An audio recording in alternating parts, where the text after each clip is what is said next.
আলাইকুম। আমি সরাইকান্দি থেকে বলছি, মুসাম্মদ চায়না খানম, স্বামী মোহাম্মদ ইসলাম শেখ। তারপরে জমি রাখছি মোহাম্মদ ইদ্রিস প্রফেসরের কাছ থেকে, তার বউর কাছে রাখছি। তারপরে 1,60,000 টাকা দিয়ে, মানে 13 লাখ টাকা দিয়ে জমিটা রাখছি। দলিল খরচ দিচ্ছি 1,60,000 টাকা। তা আমাকে 13 লাখ টাকা দেখাইয়ে দলিল করেছে 7 লাখ টাকা। আমার স্বামীর কাছে বিদেশ পাঠাই দিয়েছি 13 লাখ টাকা ডকুমেন্ট।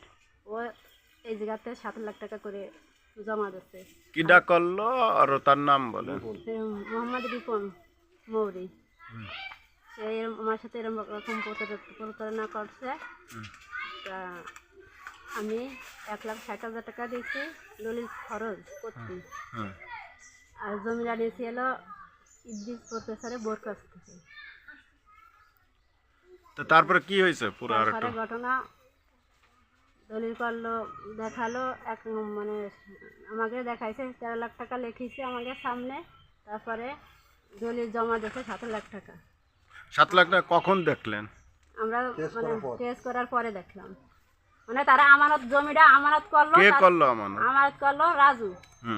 তাদের শরীকে আমানত করলো। তারপরে দেখলাম 7 লাখ টাকা আমাদের দলিল উঠেছে। তারপরে সেই নকল উঠেই জানতে পারলাম যে 7 লাখ টাকা উঠেছে। তারপর যাইনি, তারপর তার কাছে গেলাম। সে বলল কি যে আমি ঠিক করে দিবানি। তাই কই আমার শ্বশুরে 4.5 মাস ধরে ঘুরেছে যে ঠিক করে দিচ্ছি কাকা, আজ দেয় কাল দেয় করে দেয় না। তারপরে আমি গেলাম রেজিস্ট্রি অফিসে, যাই বললাম যে আমাকে দলিল ঠিক করে দেবেন, আমাকে টিকিট দেন। তো টিকিট দেয় না, তাই দিবানি। তারপর বললাম ব্যাংক কাগজ দেন। কয় না, ব্যাংক কাগজ দেবো না, আমার নামে কেস করবেন, আমার নামে মামলা দেবেন। এই নিয়ে আমার সাথে তর্ক করলো। তারপরে আবার স্যারের কাছে গেলাম, স্যারের কাছে সব খুলে বললাম। স্যারে ডাক দিল, ডাক দিয়ে বলে ও অস্বীকার করলো, মানে ও মনে করলো যে অস্বীকার করলো। তারপরে স্যারে আবার ডাক দিয়ে বললো সে করতেই পারে না। তাহলে গ্রামে একটা সালিশ হয়েছে, সালিশ হয়ে বললো 2,30,000 টাকা সে দিতে স্বীকার হয়। তারপরে সে দেয় না না দেওয়ার কারণে তারপরে আবার স্যারের কাছে আমি যাই, রেজিস্ট্রি অফিসের নামে সাব রেজিস্ট্রারের কাছে যাই।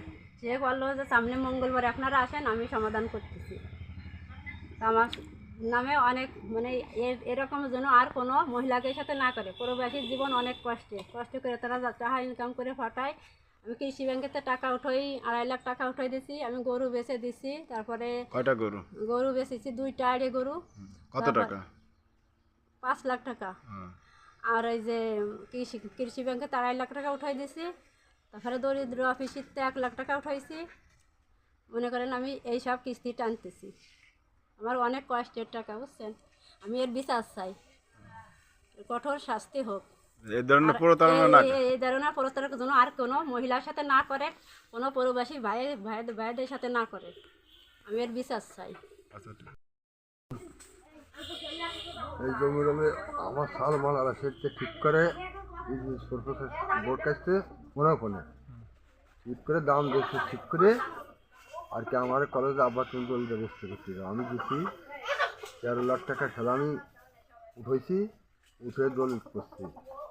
তারাও করছে আমরা 13 লাখ টাকা বেচেছি, তারা সই করছে। তারপর সই করলি ফেরা আমরা চুপচাপ করে রয়েছি। তারপরে আর কি বাড়ি হঠাৎ করে আর কি নোটিশ আসলি যে ওরা কেস করছে, রাজু আহমদ কেস করছে। কেস করলে ওরা নোটিশ করে দিয়ে টাকা 7 লাখ। তখন আমাকে মাথা খারাপ হয়ে যায়। মাথা খারাপ হয়ে গিয়ে রিপনের কাছে গেলাম, মৌরি রিপনের কাছে, যে আমাকে এই কী দেখি এসছো ঠিক করো। তখন ও আমার কাছে একটা ডেট নিল যে ঠিক আছে হারভেস্টার নাই এখন, আসুক তার হাতে পায়ে ধরে এই দাম ঠিক করে দেবেন। তাই দাঁড়াই ফাড়াই করে আমার এই 4 মাস ঘুরেছে। আবার আমার কাছে টাকাও 7,000 নিচ্ছে এটা ঠিক করার জন্য। এই 7,000 টাকা দাও, আমি ঠিক করে দিচ্ছি। তোমার নামে একার নামে একটা বই এসছে, বই দেখাচ্ছি আমি পেয়ে। পরে আমি এই টাকা দিয়ে দেবো। তা সে টাকা তো দেই নেই। গড়ে 1,60,000 টাকার মতন এসে জমি খরচ আর এই মেলা কাহিনী। অফিসে একদিনকে গেছি, গেলি ফেরা কাজেই আমরা 3-4 জন মিলে গেছি অফিসে রিপনের কাছে। আমরা এই দুটো কেস মিস করি নেই, করলি ফেরা রিফোন কত যা তুই আমার নামে কেস করে গে যে বালসিটি তো সিরিজ কেনে এই নিয়ে মেলা অফিসে তক্ক করে তা সেই দিকে আমরা এই কেস করছি। এর আগে কোনো কেস মিস ওর নামে করিনি। কার কার কাছে করছেন? এই রিফোনের কেস করছি কয় জায়গায়? এই 3 জায়গায়। বলেন। সার্ভেস্টারের কাছে, ফরিদপুর ওই করছি একটা, ডিআরের কাছে একটা করছি, আর ইদার কাছে এই যে জানো পিওরের কাছে একটা করেছি। তারপরে সার্ভেস্টার আমাকে ডাকছিল, ওটা মনে হয় তদন্ত আইছে, আমাকে ডাকছিল, ডাকলি পরে আর কি রিফোন ওদিনকে যায়নি, না গেলি রিফোন শাসমি তো এই জন্য যায়নি। তা আমাকে একটা দিন দিয়েছে সার্ভেস্টার, তোমরাই আগামী মঙ্গলবারে আসো, তোমাকে শুনে মিলে তোমাকে একটা ফয়সালা করবানি। তা আমরা সে আগামী মঙ্গলবার হলো সামনে। মানে আপনি কি চান? আমি আমার জমি চাই, হুম। জমি না দিক আমার টাকা দিয়ে দিই ফেরত।